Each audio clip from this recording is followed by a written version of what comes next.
Hey you! Do you like frogs? Do you like cowboys? Are you, or perhaps someone you love, gay? If only you could combine all three of these things into one amazing shirt. Whoa! Celebrate gay frogs and people this June with this shirt that I designed. Just look at these little guys. Bless their hearts, they're gay as hell. 10% of all proceeds will be donated to the Trevor Project, a non-profit organization that provides crisis support for LGBTQ+ youth. Click the link in the description to buy a shirt today.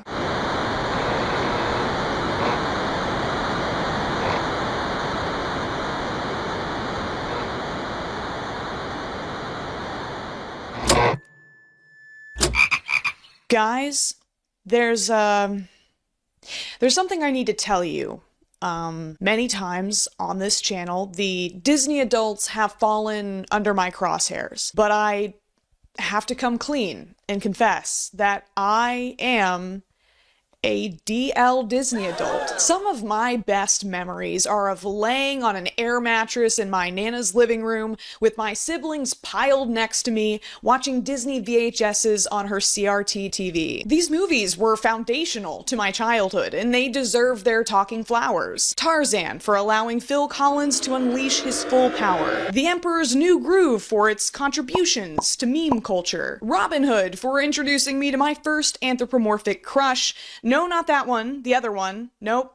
There we go. But my absolute favorite was Lilo and Stitch, a story about a little girl and an alien, both outcasts of their respective worlds, healing broken relationships and making new ones to form a family and Ohana together. Disney has at this point been reheating their own nachos for a while now, and to be fair, I haven't hated all of the live-action remakes. I'm in the business of ethical hating, which is why we have a dedicated ethics consultant to ensure that— oh shit, we forgot to feed him again. I thought Maleficent made interesting changes, like including a sexual assault allegory and focusing on a mother-daughter relationship instead of romance. I was equal parts horrified and intrigued by the creative decision to introduce an eldritch Christopher Walken orangutan to The Jungle Book. It doesn't work for me.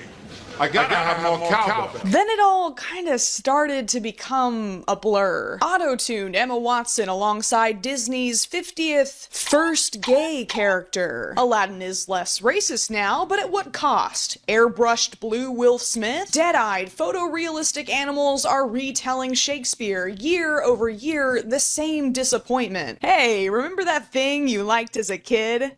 We're gonna make it again, but this time. Don't worry, Beyonce's in it. Perhaps the reason I feel this need to distance myself from the Disney adult crowd is that over the past decade, I feel like my relationship with Disney has soured into that of a scorned, bitter lover watching their former flame hit on the much younger Olive Garden waitress across the table from them.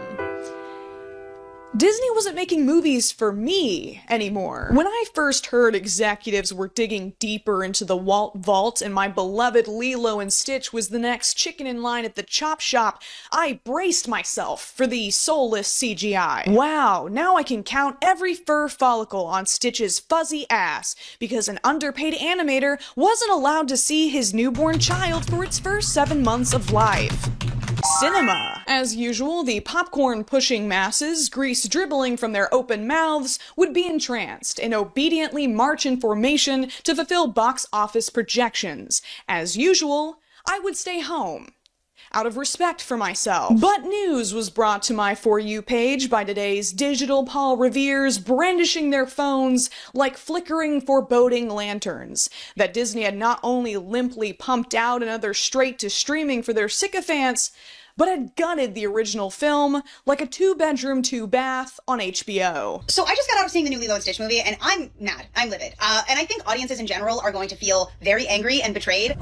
Disney, what the fuck is going on, bro? Like, do we need to get some creatives up in that room? Because clearly somebody's missing the mark. I'm not saying that the whole movie was trash. I'm just saying that it was more trash than not. What the f happened here? So of course, I immediately went to my local theater alone on a Tuesday for an 11 a.m. showing of Disney's live-action remake of Lilo and Stitch, in the middle of the very back row, which is my favorite spot. $16.65 of my hard-earned money, I was surrounded by children, exhausted mothers, and many empty seats. I felt like a pervert. I did this so you don't have to. Oh, you poor, ignorant child. Mindlessly regurgitating shareholder-approved catchphrases. You have no idea what they've taken from you. Now, I went in with incredibly low expectations, but what I saw was far worse than anything I could have mentally prepared for. I beg you, for the sake of your own conscience and the future of the arts, just watch this video instead of contributing a single dollar to this film. Buckle up your officially licensed Disney fanny packs, motherfuckers, because it's about to be a rough ride.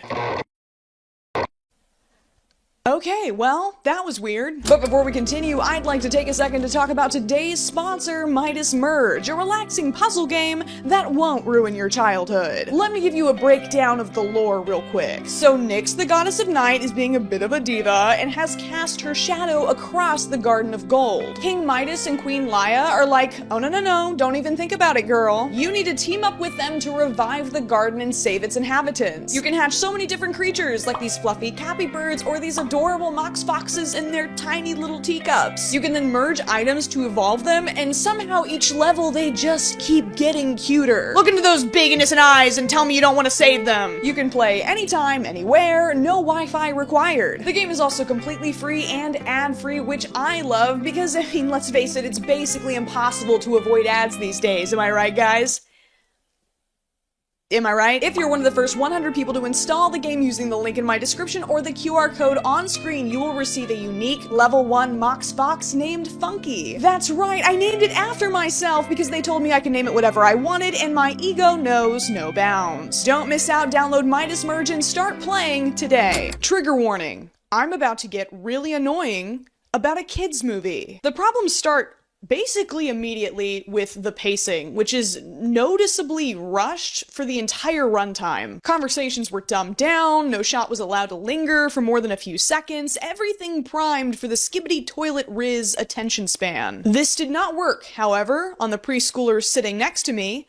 They had a conversation at full speaking volume for the first 20 minutes. This isn't just nitpicky film bro fluff, this kind of thing adds up. If you rush through every reveal, dilute every line of dialogue, abort every pregnant pause, you're left with something stale. Like, for example, the scene where Stitch finds out he's on an island. In the cartoon, we get this dramatic moment where he zips from coastline to coastline impossibly fast until he realizes that the major cities he wants to destroy are blocked by miles of ocean. In the live action, Stitch rides up to one beach and just gives up. I've never seen a movie in such a hurry with nowhere to go. Kind of like Stitch on that island. Something else that struck me immediately was just how ugly this film was. Look how they massacred my boys. This has been a recurring issue for these remakes. Some things just don't translate well outside of a cartoon. Flounder loses the anthropomorphic details that make him Ariel's best friend. Visually, he's just one of countless identical Sergeant Major damselfishes that populate the Atlantic Ocean. It's hard to make a movie about lions where the lions actually look like lions. Most lions kind of just look the same. Because they're all conformists, you see. Lumiere and Cogsworth are stiff and lifeless, as if the last petal has already fallen. Their expressions are lost in aggressive, period-accurate detail. Will Smith looks like that. But Lilo and Stitch in live action fundamentally does not work for a much simpler reason. No human being with functioning eyes would ever think this thing is a dog. As I so eloquently wrote in my notes app while watching, it's f***ing blue, for crying out loud. A cartoon allows us to easily suspend our disbelief, unlike watching this hyper-detailed gremlin wriggling in a real human's hands. What is wrong with you? Why are you blue? Ugh. It's not just uncanny 3D animation either. The on-location shots were strangely underwhelming. Like, how do you f*** up so bad that you make Hawaii, one of the most beautiful places in the world, somehow look boring? I really need to get that thing fixed. The moment that set off the CinemaSins counter in my head, though, happened during Lilo's very first appearance on screen. I'm going to read to you what I typed out in the crushing darkness of the AMC theater, exactly as written. It's Tikurong sandwich. 3 question marks, 3 commas, 3 question marks. The whole point, id the peebit biter. And then, it has lettuce and tomato? Was this an overreaction? I did devote countless hours to the 625 sandwich stacking game in my youth, so perhaps my passion is warranted. This whole film felt like when you let someone copy your homework and tell them to change it a little bit, which is a problem when your source material was written by people who were actually paid enough to respect the art of storytelling, each detail building onto a larger narrative like a Jenga tower. You can't just start randomly yanking pieces or the whole thing falls apart. When Lilo starts having a panic attack about Pudge the weather-changing fish getting his preferred sandwich, the audience is confused until they're sucker punched with the revelation that Lilo's parents died in a car accident during a storm. This strict ritual is a traumatized child's coping mechanism, a desperate attempt at maintaining some semblance of control. Fast forward to 2025, after f***ing up Pudge's order, Lilo mentions the fish's powers, but we're never told how her parents died. Jenga pieces on my face, then. There is not a single character in this movie that didn't leave the cutting room floor looking as chopped as Pleakley's Black Bob. First, let's just rip off the band-aid. They completely got rid of the sexy shark alien, and yes, you heard me correctly, the sexy shark alien. This is my truth. According to the director Dean Camp, Gantu was one of those things that just didn't work so well in live action. Then why the fuck did you make the movie then? I'm sorry. I need to calm down. I do stand by the decision in trying to ground these characters more and tell a story with a little more emotional depth. Especially between the sisters, I feel like you have to free up real estate. With Captain Gantu gone, there was not only a sexy shark man-shaped hole in my heart, but also the real estate of the script. A hole that apparently Jumba had to fill. If you think about it, the original Lilo and Stitch really has no villain, unless you count Gantu, which, I mean, come on. Every character that introduces conflict to the story is carrying out what they perceive to be a necessary duty or their biological programming. Throughout the story, they learn to grow past these imperatives and change for the better. Shareholders, however, seem to have collectively decided that these themes are too complex for the Gen Alpha mind. And perhaps they're right. In the 2025 remake, Jumba's Russian-type accent is gone. A decision that even his actor, Zach Galifianakis, seems somewhat baffled by in interviews.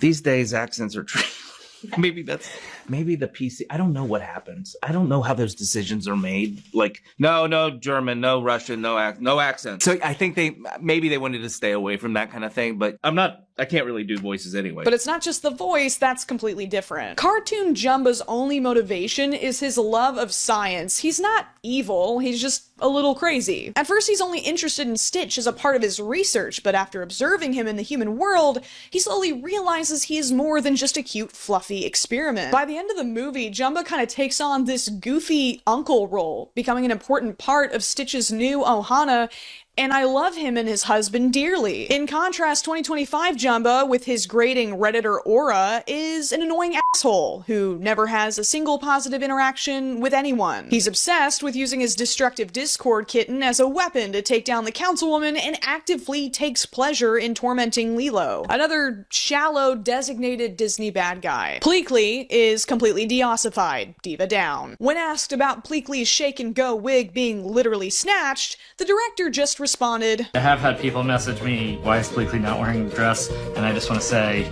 I tried. What do you mean you tried? Put that alien in a dress, Dean. You coward! The closest we get to Pleakley in drag is this white man wearing a flamboyant mesh top with a flower on it. Sashay away. Jumba does use a portal gun to lock him in a closet though, so I guess we're back in the 90s and the gays have to desperately cling to subtext again. Happy Pride. But aside from safely aligning with the values of the GOP, Pleakley goes from being a competent Earth expert to a lobotomized, clingy human boo. In the original movie, the aliens have been tricked by CIA operatives to believe that mosquitoes flamingos are an endangered species, and Pleakley's only interest is ensuring that Earth is protected as a wildlife reserve. Like his relationship with Jumba, Pleakley's love for humans grows gradually, from just a food source for his special interest, to a cosplay opportunity, to actually joining a human family. In the 2025 remake, Jumba and Pleakley are robbed of any kind of character development. At least you don't have to look at these uggos for very long, because instead of charmingly bad human disguises, the aliens have convenient cloaking technology, which also just so happens to be conveniently cheaper for Disney, because if there's one thing Disney doesn't have, it's tons of money. It's great that Chris Sanders reprised his role as Stitch, but nostalgia isn't enough to salvage bad writing choices. The Ugly Duckling storyline is removed, along with many moments where Stitch wrestles with the existential loneliness of being created in a lab. In the original cartoon, Stitch watches the Pelicans playing on the beach with David, and his desire for community is so strong that he risks dying to surf with them. In action, Jumba cannot rationalize with science. In the remake, Stitch sees a French bulldog with a life vest and provides a suitably humorous gag for the trailer. There isn't really a clear trajectory of Stitch slowly bringing down his unusually high badness level. He just kind of decides to become good at the end. What about the humans? Well, Cobra Bubble's role is partially taken over by a social worker named Mrs. Keikoa, who is played by Nani's original voice actress. The fun twist of a suspiciously cool caseworker turning out to be ex-CIA is non-existent, because Cobra Bubbles is just an active CIA agent the entire time. Our unproblematic caked-up king, the walking green flag with fancy hair, is done as dirty as tourist leave beaches on spring break. His presence in the film is reduced so that a new character, his grandmother, can have more screen time. The end result is a David that's kind of just an awkward Nani orbiter, instead of the emotional anchor the Pelicans needed after they lost their parents. By far, the highlight of the 2025 film for me was actress Maya Kealoha's portrayal of Lilo. She's fine, she's adorable. Everyone else is on thin f***ing ice, okay? Kind of like Walt Disney's head. She did a really great job, but I think she could have done even better if she'd been allowed to explore Lilo's eccentricities and morbid interests more. Lilo was that weird girl rep that I mean, lots of kids really needed. Ultimately, though, I think it's her sister Nani that suffers from a rewrite more than any other character. Every opportunity to showcase Nani's love for Lilo is undermined. In the cartoon, when Nani overhears Lilo wishing on a star for a friend, she immediately takes her to an animal shelter the next day. She is horrified by Stitch, but adopts him anyway because she recognizes how important it is that her isolated sister has made a connection with him. Live-action Nani overhears Lilo's wish and is like, damn, that's crazy for real. When neighbor grandma lets Lilo go unattended to the animal shelter and bring Stitch home, she's furious. Even little moments are ruined, like Lilo discovering Stitch's strange ability to use his mouth as a speaker. Cartoon Nani immediately pays attention, even though she literally just woke up, while live-action Nani doesn't even notice. Is this the emotional depth you sacrificed Captain Gantu for, Mr. Camp? When Nani is fired from the luau in the cartoon, Lilo asks if it's her and Stitch's fault. Nani lies and says, nah, the manager's a vampire and he wanted me to join his legion of the undead. She recognizes how young Lilo is and how important it is to not only shield her from the worries of adult life, but also to preserve her age-appropriate, fantastical view of the world. In the live-action film, Lilo tries to break the tension by saying, you didn't like that job anyway, and Nani just snaps at her. Such emotional depth. Somebody get me some floaties. My toes can't touch the bottom of this emotional depth. Cartoon Nani stops in her tracks when Lilo screams out, "What about Ohana?" When live-action Nani hears Ohana, she tells Lilo that their dead parents left them behind and she needs to start living in reality. Hey, Nani! She's 6! Yes, the Nani we met in 2002 was stressed, reactive, and disorganized, but we as the audience are never made to doubt that she truly is the best guardian for Lilo. She just needed a little help. And perhaps, without extraterrestrial interference, she would have been able to prove that. This is the tragic climax of the film, what makes Stitch's redemption arc so important. Cobra makes his final decision because Stitch prevents Nani from getting a job and almost drowns Lilo. David turns to Stitch and says, "You know, I really thought they had a chance to stay together. Then you came along." In the live action, David says, "You know, I really thought they had a chance to stay together," but he leaves off the second part. Why? Because the live action version doesn't want you to blame Stitch. It wants you to blame Nani. I can overlook rough draft writing and sloppy cinematography. I can even forgive using Uptown Funk and a screaming goat cutaway, despite neither being relevant since 2014. But in the live action remake, Nani gives up custody of Lilo. Ohana? More like Ohana. Writing is my passion. Hey there, everybody. Holy shit! It's me, Mickey Mouse. We at the Walt Disney Company are sorry you weren't satisfied with your experience and would like to offer you a complimentary Lightning Lane pass to kiss my... Okay, so that's how it's gonna be. Well, careful. You don't want to lose your PG rating. To make the pretentious YouTuber disappear, we get to say the magic words. It's not that deep, bro. Come on, fellas, say it with me. I understand that I'm not the best person to relay this information. I mean, feel free to take a color swatch. But this new ending, especially in this political climate, should disturb you.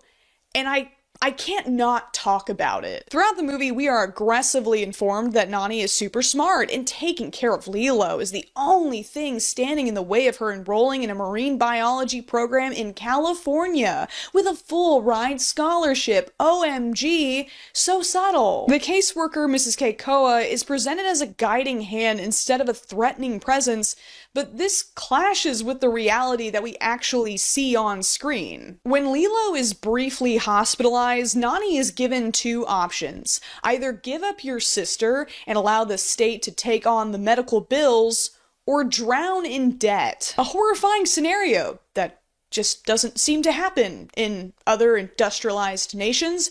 But we aren't meant to question it. It's just the system doing what it's supposed to do.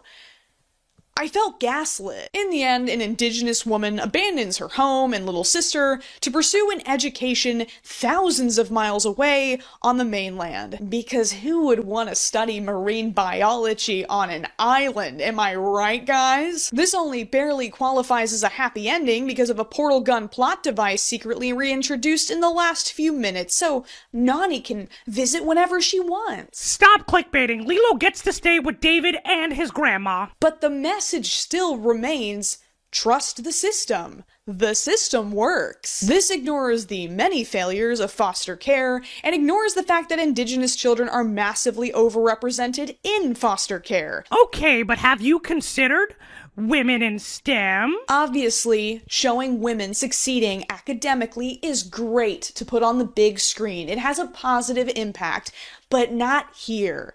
Not like this. Nani was already a fully fleshed out character, a skilled surfer who had won awards, and Lilo was never presented as an obstacle to her personal fulfillment.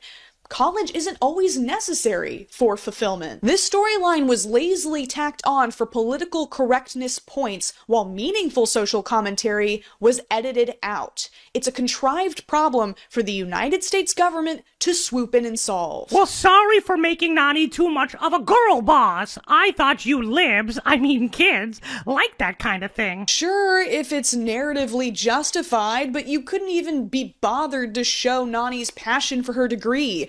Not even a few seconds of info dumping about dolphins. Another concerning change was that many of the roles originally played by white characters in the cartoon were replaced with Indigenous actors, like Lilo's bully Myrtle and the unlucky ice cream guy. While it might not sound like that big of a deal, it erases all of the very unsubtle messaging about tourism in Hawaii. Lilo's collection of pictures of sunburned tourists is a role reversal, putting them in front of the camera and making them the exotic spectacle to be ogled. There is a cultural catharsis in Lilo opening a can of whoop-ass on that little redhead. It's a microcosm of a larger history of colonialism, the disenfranchisement and othering of indigenous populations to make room for the wealthy and white. We wanted to involve Native Hawaiian perspectives as much as possible. We at the Walt Disney Company value DEI, dead moms, enchantments, and... Yeah, and the fact that y'all now have a resort in Hawaii has nothing to do with it, right? Hi, I'm Maya Kiloha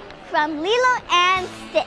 I'm so excited to be at Aulani Resort. Wouldn't want married couples with matching Mickey Mouse ears to feel guilty about letting little Braxton and McKaylee run buck wild on the beach while they get hammered off of pina coladas before noon, now would we? If I can take some nostalgia Narcan for a second, I can admit that the original Lilo and Stitch wasn't perfect in its representation, but it did take some very bold swings. It didn't shy away from showcasing the exploitative nature of Nani and David's jobs performing for tourists. Nani literally says, "Who wants to work at this fakey luau anyway?" Some scenes that never left storyboards would have taken this message even farther, like Lilo tricking tourists into thinking a tsunami was approaching so they would leave the beach. When she sees Cobra Bubbles, she tells him, "If you lived here, you'd understand." The song that Nani tearfully sings to Lilo in the hammock is Aloha Oi, composed by Queen Liliuokalani, the last monarch of Hawaii who was forced to yield her throne to the American government in 1893.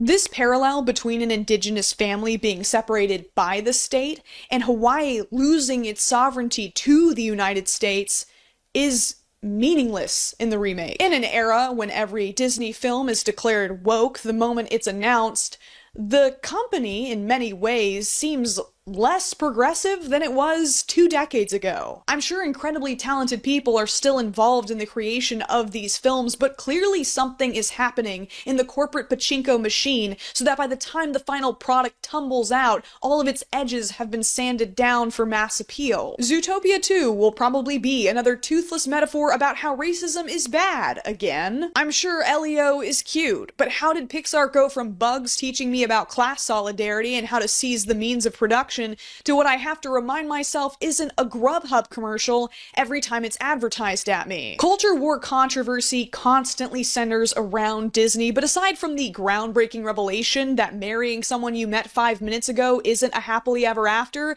and occasionally playing switcheroo with race, it's not like Disney's really pushing boundaries lately. You're mad that Snow White ain't white enough. I'm mad that Disney shifted the blame of a box office bomb onto the shoulders of a single actress who dared to speak up about bombs being dropped on thousands in Gaza. I'm mad Gal Gadot was casted even though this is her most convincing line delivery. You are tearing me apart, Lisa! Oh shit, wrong clip, my bad. Kalel, no. I'm mad that Disney decided to take away 7 life-changing roles from a marginalized community supposedly because it would make Peter Dinklage grumpy. Haha. Despite the fact that there's a perfect blueprint for a respectful adaptation where the dwarves aren't reduced to stereotypes. Why even make another live-action Snow White when Mirror Mirror already exists? The oversaturated picture of an actress with a big angry red arrow side of the internet and the liberal store haircut side of the internet are both pissed off. When you make something for everyone, you make something for no one. The last little propaganda pineapple on this fucked up pizza is this awkward moment where Lilo says that Nani is so smart she should join the Marines because she confuses it with marine biology. It was very jarring. I didn't know where to put this in the script. It's obviously an approved recruitment message. Come on, pal, don't you want to stain the sands of a faraway land with the blood of innocents so that a multi-billion-dollar conglomerate can pad their quarterly earnings report? What? I mean, ha ha ha! Isn't it funny how silly Lilo is? Lilo, you're so silly! Wow! Yep, even funnier the second time. That's right, they go out of their way twice to mention joining the Marines. Wait, why do you look different all of a sudden? I have no idea what you're talking about. No, you look completely... I've always been in compliance with copyright laws. Steamboat Willie entered the public domain in January. Okay, man. Whatever. Have you considered that maybe you've just grown up? I can already see some wrinkles. Wait, seriously? Yup, balding too. I'm going bald? You're a big kid now, so how about you hop off my mouse-tool and go watch Godfather or something? I hate the excuse, it's just a kid's movie. Kids can comprehend complex themes like betrayal, loss, and redemption, and they need to engage with those things in fiction to better prepare them for the real world. Kids deserve better than this. Then tell me this, pal. If my new movies are so bad, why am I making bands at the box office then, huh? Why am I making all this Mickey Mouse moolah, drowning in these Disney dollar De Niros? Okay, at the time of this recording, the 2025 remake of Lilo and Stitch has already grossed over $300 million worldwide, surpassing the original's entire theatrical run. It's sitting at a verified hot 93% audience score on Rotten Tomatoes. Thousands sat and watched the same movie I did and left thinking to themselves, hey, that was pretty good. No matter how many thought-provoking video essays are posted with the title Disney is dead, people keep lining up with their kids at the theater. If the movies are making money, why stop making them? I guess I just have to come to terms with the fact that sometimes people just like shitty things. But I don't think that's the whole story. I mean, just look at the lineup of movies in theaters right now. Disney live action, another reboot, another Avengers movie, the Minecraft movie, the new live action How to Train Your Dragon is releasing in theaters. More and more companies are adopting this strategy, and parents don't have that many options to choose from. The movie industry is becoming heavily monopolized, and monopolies aren't necessarily known for encouraging innovation. I mean, this Lilo and Stitch poster really says it all. It's Disney posing with the trophies of its slaughtered competition. They've rigged the game, so no matter how badly they play, they still win. Even a financial loss like Snow White is just a bump in the road. Jump to the next IP.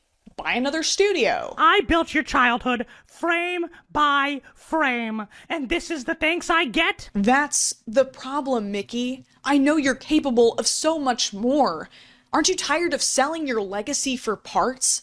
Don't you miss the sun after standing in your own shadow for so long? Nope. Then I guess this is goodbye. Listen, it's not me. It is you. You kind of suck now? You're not the mouse I fell in love with, you know? But I'm gonna miss you.